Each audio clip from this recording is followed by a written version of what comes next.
Every student is unique. Every student learns differently, and every student matters. This is Idea Exchange, the Future of K-12 Education series, brought to you by Macmillan Paston Smith Architecture. Welcome to our Future of K-12 Education special three-part series with a focus on truly creating innovative environments for students today. This is part 3 of the Continuum special. In our final segment, Michelle talks to the Executive Director of the Darla Moore Foundation and the Executive Director of the Continuum. They discuss what business partnerships and philanthropy were necessary to pull off this impressive educational facility. If you haven't heard parts 1 and 2 of this special series, you might want to go back and listen to those first. Joining me today is Harry Lesesne, the president of the Darla Moore Foundation. In this role, he oversees foundation operations and grant-making. Prior to joining the foundation, he served as the executive director of the Charleston Parks Conservancy. He led the Conservancy to more than double its annual revenue and significantly expanded its programming, including major renovations of Colonial Lake, Hampton Park, and many other parks and playgrounds, the creation of 3 community vegetable gardens, and a comprehensive program of community engagement and cultural events. Prior to joining the Conservancy, he served as senior advisor to City of Charleston Mayor Joseph P. Riley, Jr., where he was responsible for advising the mayor on all aspects of city government. In his career, he has served as an officer in the United States Army and South Carolina Army National Guard, South Carolina Director for the Conservation Fund, Associate Director of the University of South Carolina Bicentennial, and Research Assistant Professor of Southern Studies at the University of South Carolina. He is the author and editor of 2 books, including A History of the University of South Carolina, 1940 to 2000. He has served on the boards of numerous community organizations in Charleston, including the Cooper River Bridge Run and the Gaillard Center. He currently serves as vice chair of the City of Charleston Planning Commission and on the board of the Friends of the Low Country Lowline and the Charleston Parks Conservancy.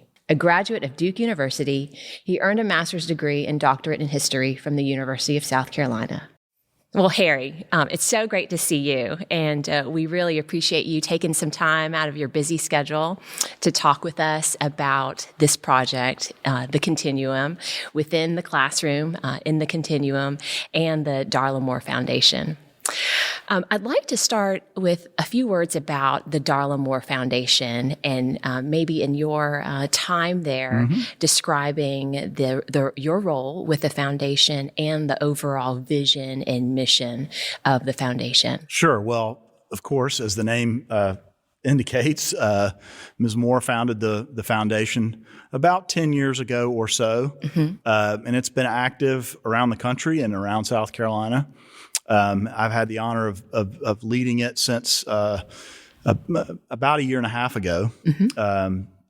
As you mentioned earlier, I moved up from Charleston, where I had worked with Ms. Moore on a project that she led there. So, but the foundation, you know, as you mentioned, and Ms. Moore's philanthropy, in addition to the foundation, has been, you know, all over the country, but in South Carolina, most notably at the University of South Carolina, at Clemson.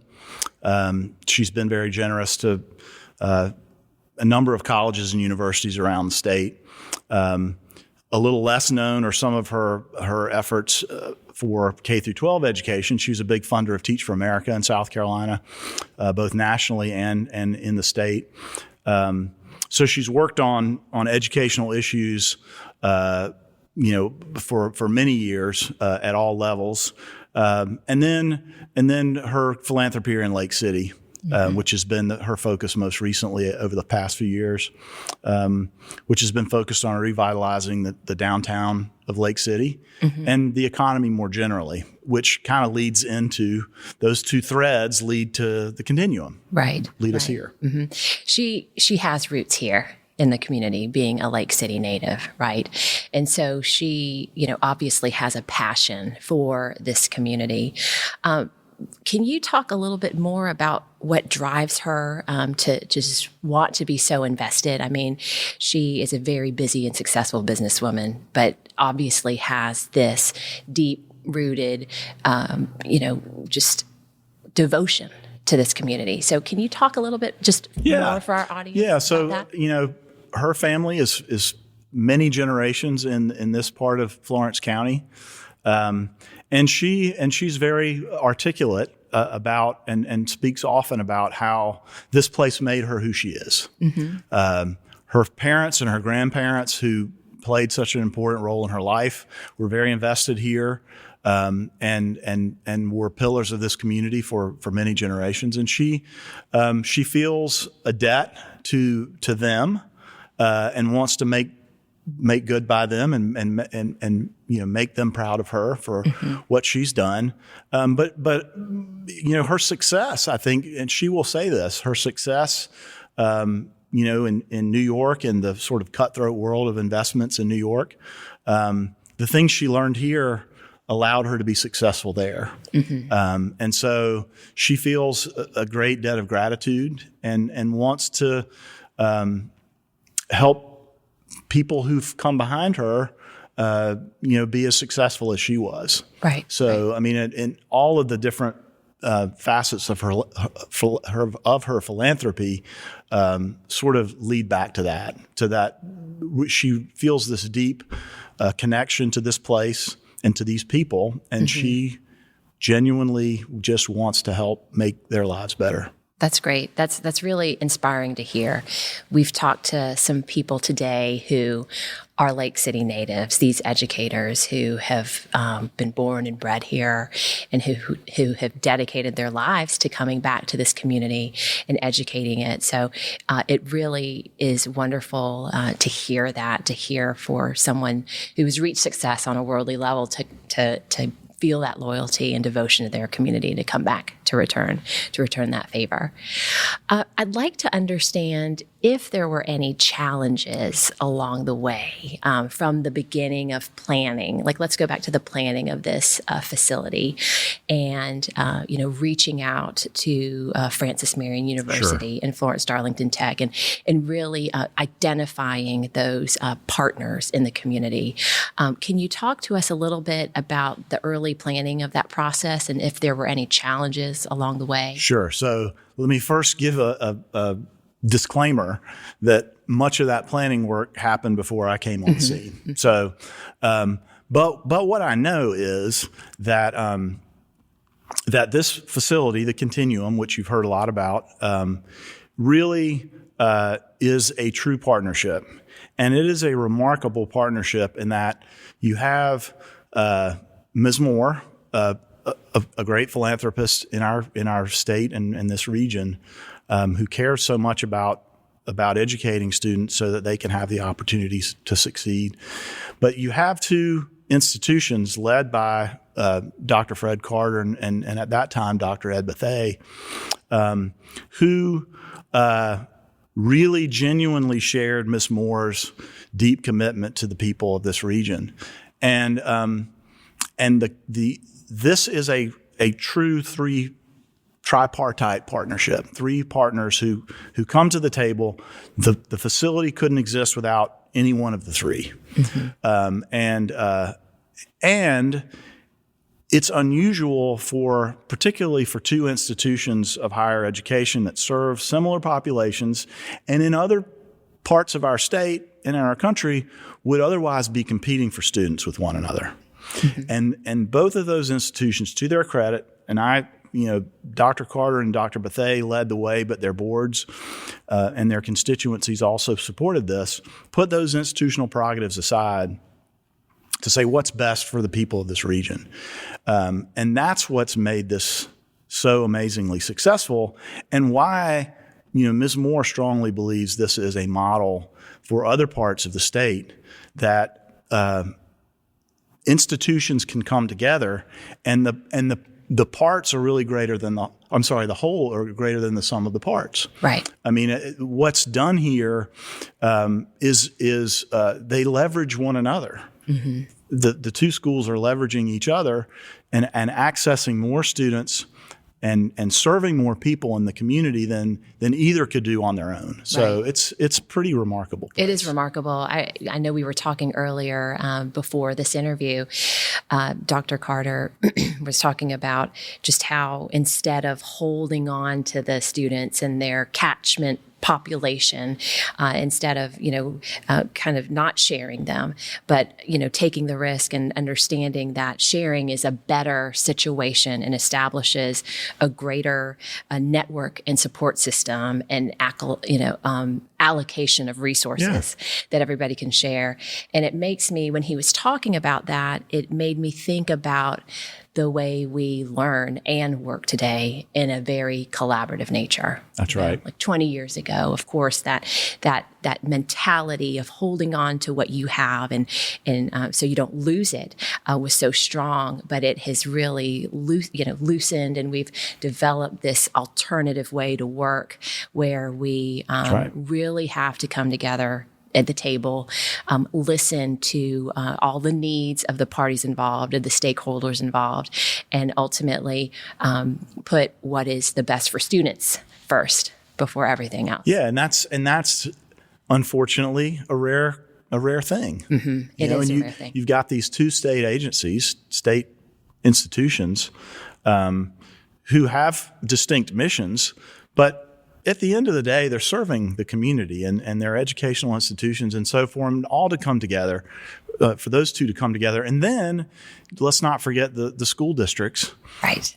Who are allocating their resources, to sending their kids here and transporting them and so forth.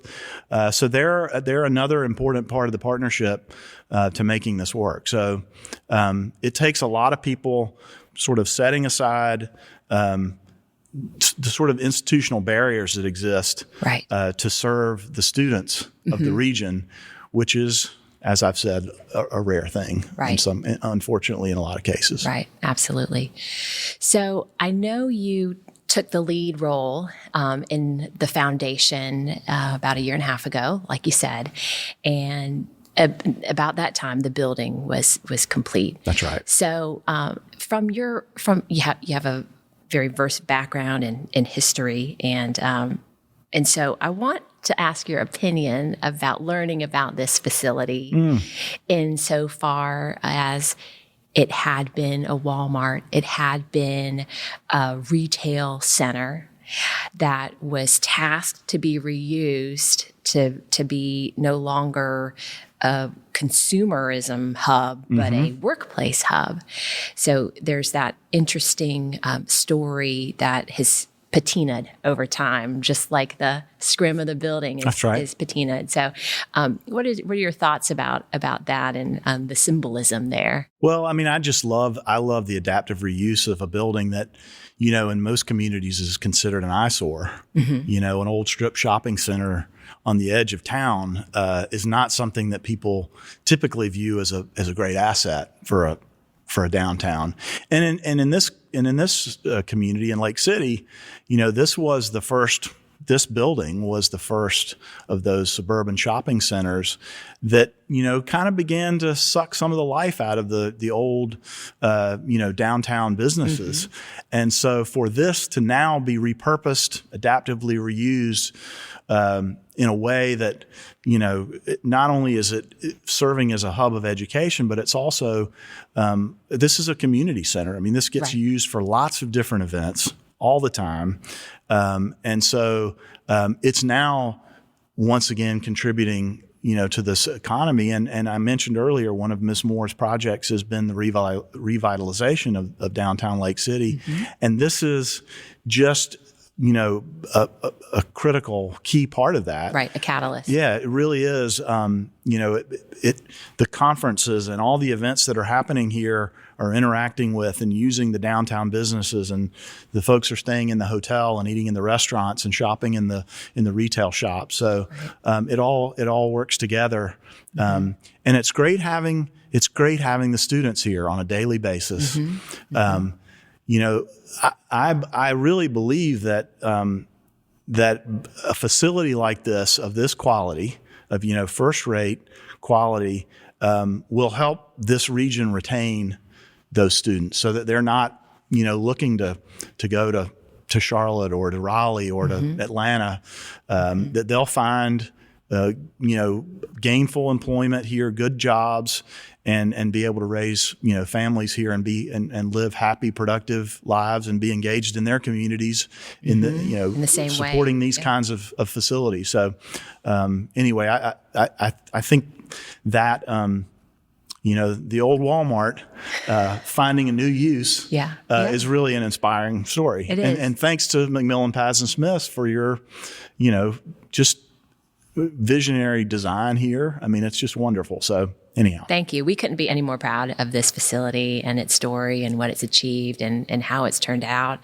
And, we really like the idea of thinking that this model, such a successful model, a project that was born from collaboration of like-minded people with a strong vision, in a small town, a small region in South Carolina, can be replicated elsewhere. Yeah.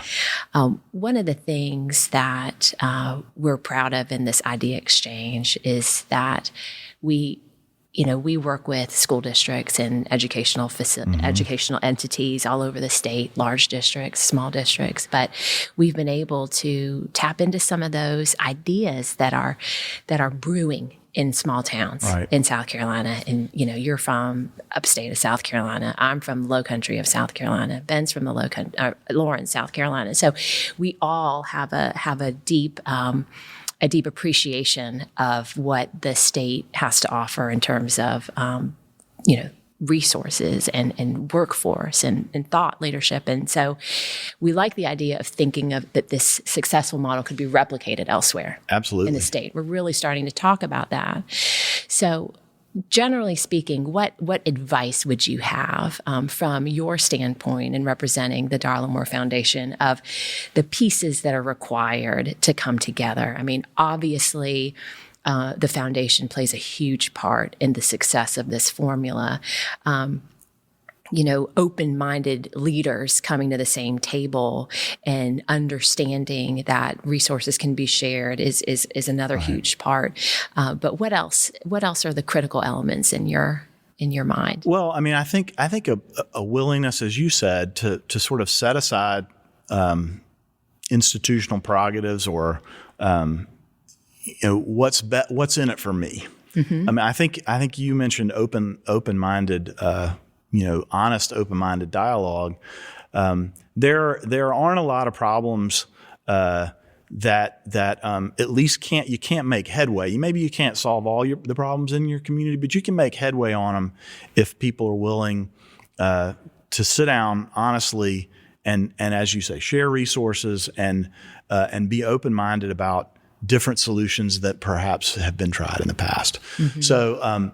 In the case of a continuum, what it requires is, it requires institutions that have resources and are willing to be willing to be a part of something. To not, mm-hmm. They don't have to be the lead dog, and their flag is flying, above everyone else's.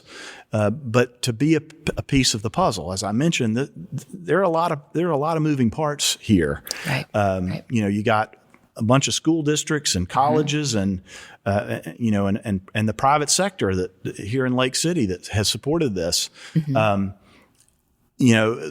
These things, there are multiple ways that these things can be tripped up and they can be stopped, halted. Right. But in this case, you had business leadership, you had the philanthropic community, you had higher ed, school districts, and you had the political leadership. We really haven't talked about that was and has been supportive of this. Mm-hmm. And so you put all that together.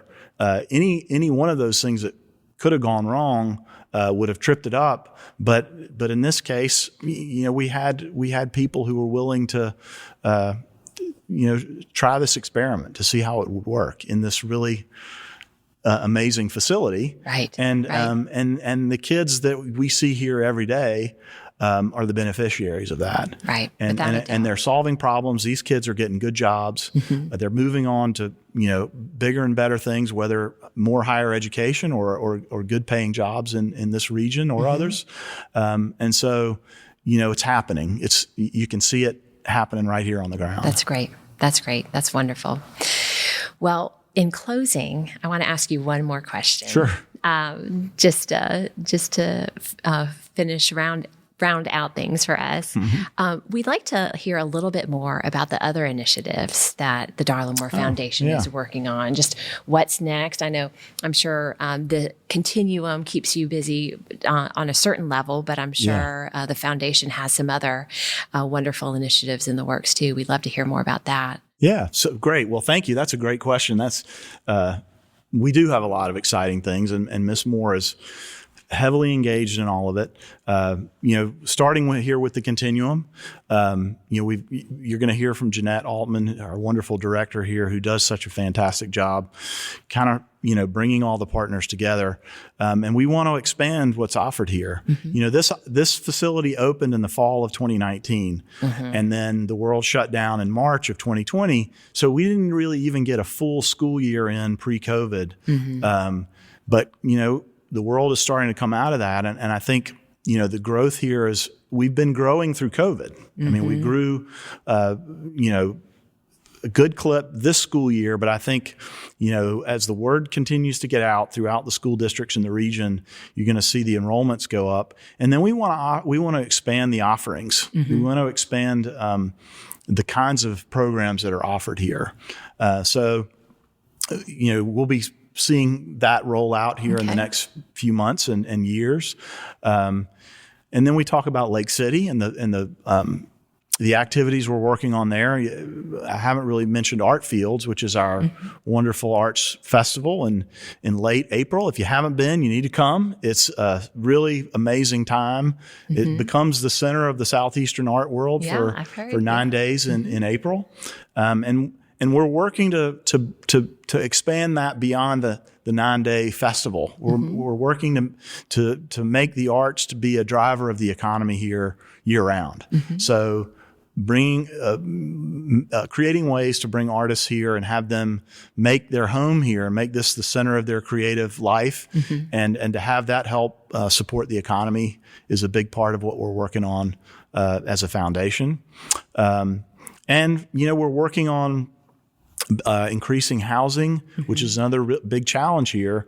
That we hear about the housing challenges in our big cities, and I live day to day in Charleston, and we have a big housing issue in Charleston. But believe it or not, Lake City has a real housing shortage, and we've got a new hospital that MUSC is building just down the road, and we have a challenge with housing the folks that are going to be attracted to work in that facility and many others in the region. So we're working on developing housing for Lake City to help support the growing economy here. Switching gears a little bit, we recently announced a scholarship program at Francis Marion. Ms. Moore is given $5 million to Francis Marion to help students attend college who wouldn't otherwise be able to. Oh, wow. And to help them not just go to college, but finish college without student debt. And so we're working on that with Francis Marion, and we're also working with some other partners in the state here to do the same thing for a number of other colleges in the state. Okay. So we're focusing right now on higher ed and scholarships. We've got a whole host of other programs in land conservation. We're doing other workforce development kinds of work. So there's a lot happening with the foundation, and a lot to keep us busy. Wow. So, that's great. It sounds like you're very busy. Yeah.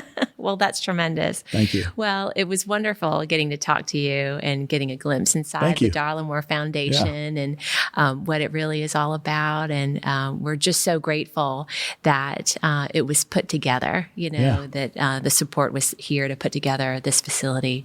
And we're excited to share it with our audience. So thank you. Thanks for having us. And thanks for all you did to help make Lake City better. Thank you. We're joined today by Jeanette Altman, who currently serves as the executive director of the Continuum in Lake City.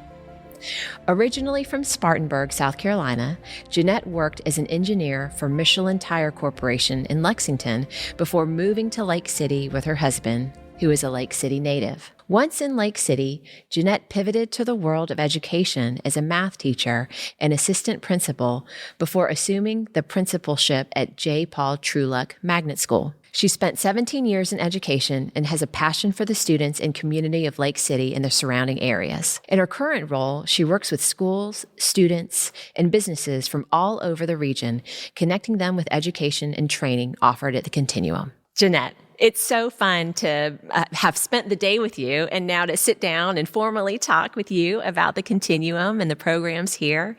And it's been wonderful just to learn and meet all the key players and learn about the history and development of the project, and just to get to know you and understand your passion for the facility.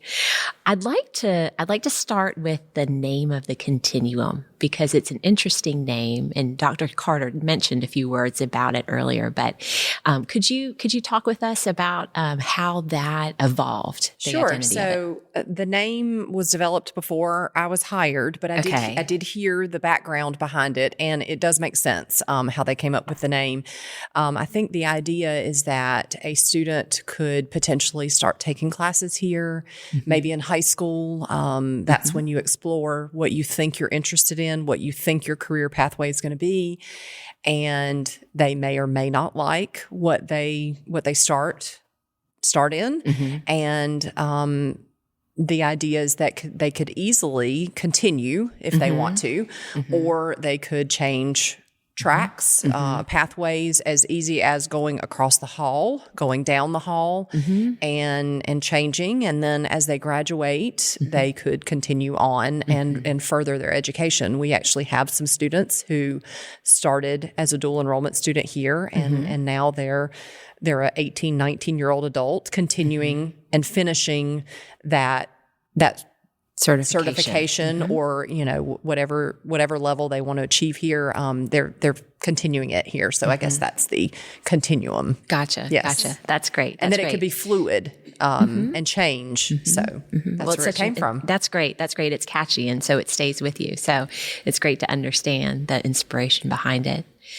Now, you are the executive director for the Continuum. And so you are the woman who is boots on the ground here. I mean, we've heard a lot about the planning and the effort and the partnerships. But you're the one who sees the students day in and day out. You interface with the faculty for both universities and the students from the surrounding school districts. So, tell us a little bit about the day-to-day and how it works, especially now that we've entered a year where it's really a full year of academic learning. So it changes depending on the month or the time of year. Our roles change. So right now we have spring registration going on, and even though there is a representative from Francis Marion University and Florence Darlington Technical College, we all work together. So depending on what's going on, obviously with a project like what we're doing today, that would fall under my job description. So I coordinate those things with industry partnerships. That's a big part of my job, whereas the academics is more under their job description. So it could be anything from entertaining an economic development, a potential client for them for Florence County, who may want to locate in our part of Florence County. Okay. So of course we want to show them the Continuum and what training and education is provided here and how that can be a benefit to them. So that's one of the things that I really enjoy doing. Coming from K-12 public education, it's really rewarding to see the students that I saw in middle school, seeing them take classes here and really being able to match them up with careers. So we do have those business and industry partners, and we're doing mock interviews with them, and we're brushing up on their resume and soft skills. Yeah. Really, yes, and just talking to them about what they want to do and how these skills can help them and those kinds of things. Really reaching down into the high schools and explaining the details of the classes and how it can help them and what do you really want to do. And a lot of the options that are offered here were not an option before. And so getting that word out is a big part of what we do as well. Right. Dr. Vincent talked about a little bit about that, getting the word out and just preparing the students for what would be in front of them were they to attend coursework here. So that's great. You mentioned public partnerships and industry partnerships, and so some of those are in place and some are forming. So how does that happen? Do you work with the local chamber to help reinforce those partnerships or to help get the word out? We do work with the chamber. A lot of times, though, so we've hosted a couple. Of course, we had like an open house, and we've hosted an apprenticeship accelerator breakfast, and we have job fairs here and things like that. So there are some authentic, organic ways that we partner with them, just inviting them to come in. Sometimes it's, when we first opened, it was a simple phone call, really just kind of individually and just saying, hey, we'd like to invite you in. We're not, we're not asking them for anything. We really want them to see what's offered here. And we usually kind of leave the ball in their court. Okay. And just say, give them our business card and let them know what classes we offer here. And that's kind of how we started in 2019. And it was really neat. After we navigated through COVID, those relationships had just started. And so now we're picking those back up. And it was really neat to see how now that we have students who've been through either 1 year or 2 years of coursework here, they're interviewing for jobs now. And some of the response that we're getting is like several emails or several phone calls, just very interested in the students because they're in interviews talking specifically about the skills that they're learning. And that's really been neat to see that relationship grow. Right. They've been exposed to likely some of the skill sets and training that is conducive to supporting these industry partners. And so that's great to hear that it's a response, So like one example is when we bring them in here and even if there's a class in there, if you've got visitors, they're going to talk a little bit and they're going to explain kind of what they learn. But I know one of the calls that we got from Nanya Plastics, for example, they had one of our students in an interview, and I think he must have just gone on and on and on about the projects that he worked on and the types of skills that he had, and they were just blown away. When they go through a tour that one time, they think that they really could benefit from those students. But when they hear someone who's been through 2 years of a program, and all that they've learned, it really did blow them away. So that was nice to hear. Yeah, that's great. It really resonates with them. Yes. So you mentioned that you have been an education administrator. You were a teacher and then an assistant principal and then a principal, and now you're fulfilling a slightly different role. Can you talk about the different challenges that you had as an educator versus this particular role? What's different? Are the students, We've talked about this phrase, schools can't do it all, right? So we all need the support. But are there succinct differences as you've developed in your administrative career? So I was at the middle school level, and with that being such a specific time frame in education, if they came to us lacking certain things, we did our very best to teach them what we needed to during that time period, and then to make it up. And then we didn't know what they would do afterward. So here, what's really neat is there's so many different options. Going back to that continuum, there's just a menu of options here for every type of student. And I think what I maybe didn't see at the middle school level, I think it exists at lots of high schools, but what I didn't personally see was that many options. If a student wasn't, if they didn't love traditional lecture style teaching, then those years were tough. Right. They were kind of stuck. Yes. If you will. I mean, they did have the arts and some elective classes, right, but not like what's offered at the high school level. So I think sometimes students, what I'm hearing is they can't wait to get to this point because they can go here, or here. And students who may be a little disenchanted with education, and then they come here and they have an option that's perfect for them. Right. They're reinvigorated. Yes. I think it's all about engagement. We talk a lot in our educational, thought, our brainstorming and in previous podcast sessions, we talk about engagement and how important it is, not just for students and their learning and pursuit of learning, but as they grow and develop into adults. I mean, having an engaged workforce is a critical lifeline to a successful community. I think matching them up with what they love to do, and it's probably not going to be the same for their entire life. It could be. Right. But oftentimes they're going to change careers, and you don't really hear that. Right. In K-8, certainly. Sure. You don't hear it. Like I said, you might start hearing it in high school. But I feel myself saying to students a lot more now in this role, just, don't worry if it's not what you want to do forever.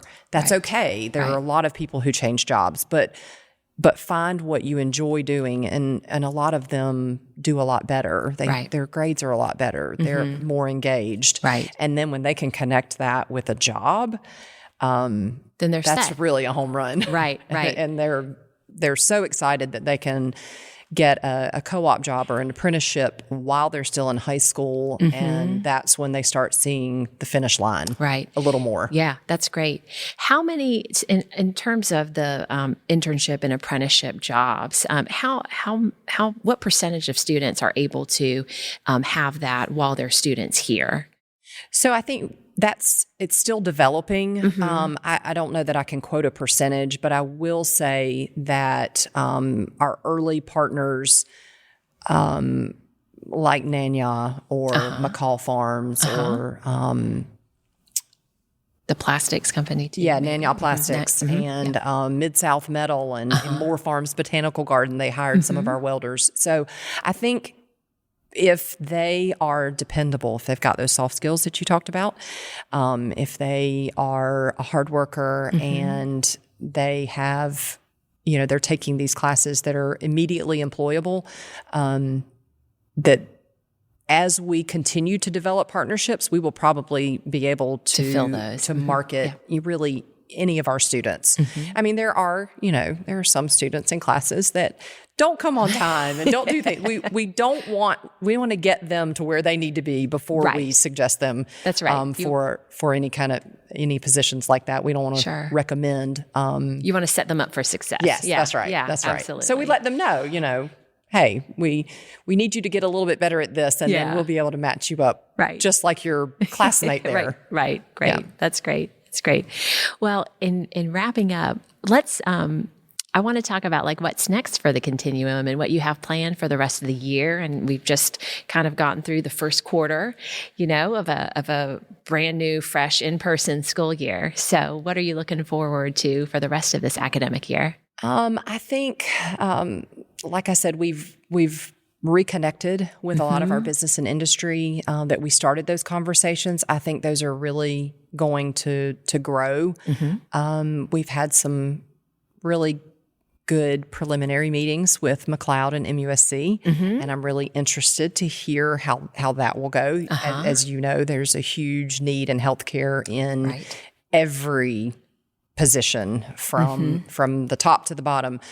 So the unique partnership that is the Continuum between Francis Marion University and Florence Darlington Tech, with them working together, and then you've got the private support on top of that. It's just exciting what is possible. So we look to expand our offerings to meet those needs. In the end, it's about meeting the education and training needs of our area. And the fact that we're not limited by county lines or district lines, or it's truly a regional center.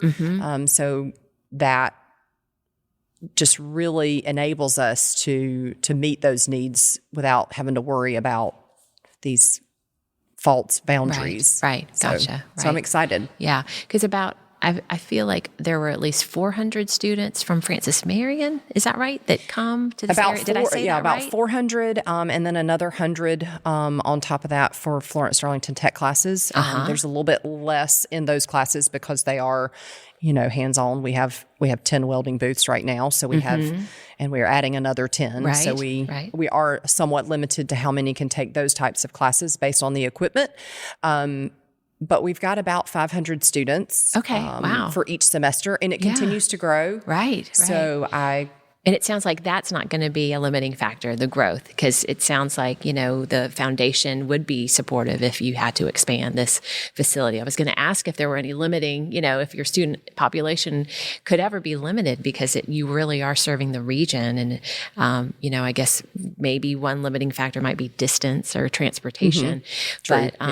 But I know that there are some virtual course offerings, so that could satisfy. I think that right expansion. now we're certainly nowhere near our capacity. So I think the potential to grow is very much there. And then there's a little bit of land close to us that's undeveloped, so potential there as well. Great. So we've talked a lot about the students and the student experience, which is great. And what I'd like to understand for our audience is how important the facility design is in terms of supporting this curriculum for these students and really bringing students from different parts of the county together. So first of all, it's a gorgeous building, and the students stand a little taller when they walk through the doors. It's just a great place to be. I think it immediately motivates you to want to come. So it is a beautiful building. But in addition to that, there's so many different things going on under this one roof. It could be an economic development meeting, which actually happened today. We had economic development here, and they could be here with a client meeting to show them the Continuum and show them Lake City. We have businesses and our industry partners who have meetings here, who have training here. Some who have offices here, right? Yes. The incubator area, the incubator space. And then our 400 to 500 students who are taking classes all throughout the day and night. And then this event space, the community room is available for rental. If we're not using it for any reason, then it's available. So we can just have a number of things going on. And the design was crucial. So there's some spaces that can be sectioned off and it doesn't interrupt the classes that are going on. Right, they can be secured. Yes, right, they're secured. They're separated. And so that's really important for the safety for the students, as well as just everything working together so that no one interrupts anyone else. Right. I was really concerned at first because we have got welding, which is a very loud process. Right. And then right across the hall is a classroom, but it works. The design, the design makes it work. And our collaborative spaces are really, I think, crucial to the climate of the building, because we do have 10 different high schools, students from 10 different high schools taking classes here. So having a place for them to socialize and just mingle, be students in a collaborative social type setting is very important. And that was obviously planned for. And I really think that's one of their most favorite places. The classrooms are typical style classrooms, but they love the collaborative spaces. And when they first tour as 9th and 10th graders, they want to come. Yeah. They find, what can I take so I can come there? So that's great. That's great. They enjoy it. That's great to hear. It certainly was designed with students in mind, bringing in natural daylight and making those wider, circulation spaces, collaborative zones for the students and for the community as a whole. Well, we were so excited to be able to spend this time with you, Jeanette. It's been really fun, and we love the facility and love to support it, and just so glad that it's well loved and used. So thank you. We're glad to. We enjoyed our time together. Great. Thank you so much. Thank you. Thank you for joining us for this in-depth series exploring how this new type of school in Lake City, South Carolina is redefining education. Idea Exchange, the Future of K-12 Education podcast series is brought to you by McMillan Paston Smith. The K-12 studio at McMillan Paston Smith is focused on helping schools prepare future-ready students. Have a question for me or a topic you'd like to address? Please complete the contact form listed in the episode description.